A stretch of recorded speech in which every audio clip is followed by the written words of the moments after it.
we bring Huawei Mate 10 and Mate 10 Pro.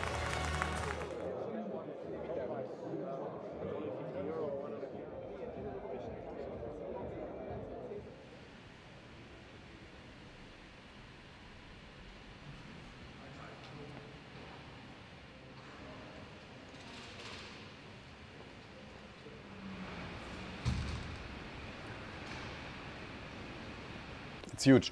It shows that Huawei's strategy is coming nicely together, and it shows that if anybody had doubts about that, Huawei really means business. So probably when Apple will launch its new iPhones in autumn of this year, this will probably change again for a short time. I think that Apple will be number 2 again on the beginning of 2019, but on the long run, Huawei will pass Apple, and they will even take Samsung in their sights as becoming the biggest smartphone manufacturer.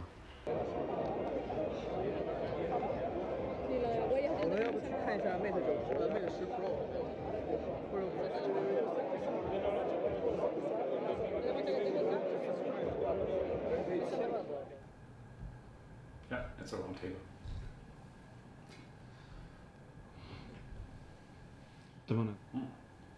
It could be also Sydney. Hidden commercial. Product placement. Product placement. IFA. So just go. Yeah, cool. For Huawei, certainly, they have overtaken Apple. Any smartphone manufacturer who is overtaking Apple will be very glad and happy. The goal is now set even higher. 2019 is now the year where they want to be number 1. At the end of the year 2019, they want to overtake Samsung. And I think the last numbers was not that close, but they can close the sales gap. I think it was 20 million smartphones between Samsung and Huawei. They want to close that.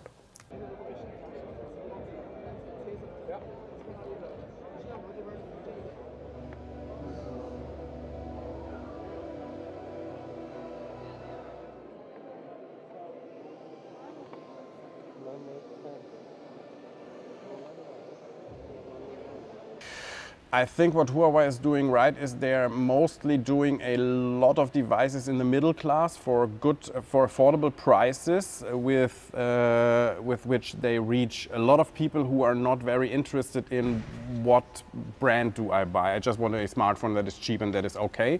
That is one recipe, and the other recipe is I think they managed, at least in some markets, I think in Germany they did it to build up a certain credibility. So a few years ago Huawei was still, for most of the people, was like a cheap Chinese smartphone manufacturer, and now we see with devices like the P20, probably with the upcoming Mate 20, that they build very, very good, very performant, very high quality, very nice looking devices, and I think they managed that. They are regarded as a quality brand, and also they have a lot of affordable smartphones for the whole world. The Blade V8 Pro.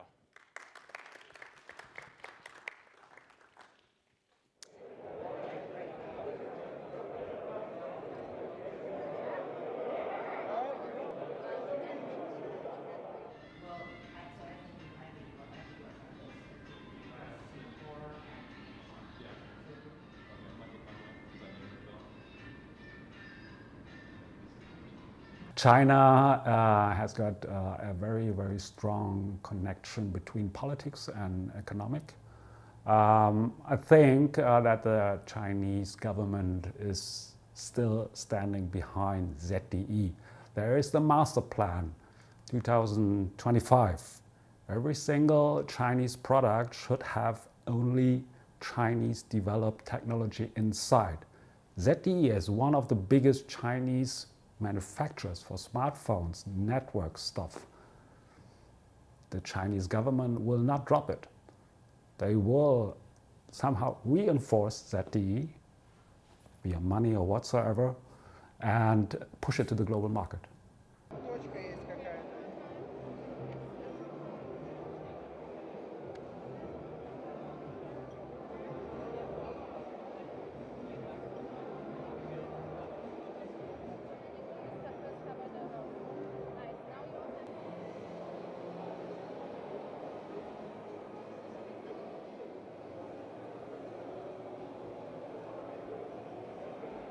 is most manufacturers are trying to interconnect their own products with each other. So you can control your LG TV with your LG smartphone, same with Samsung.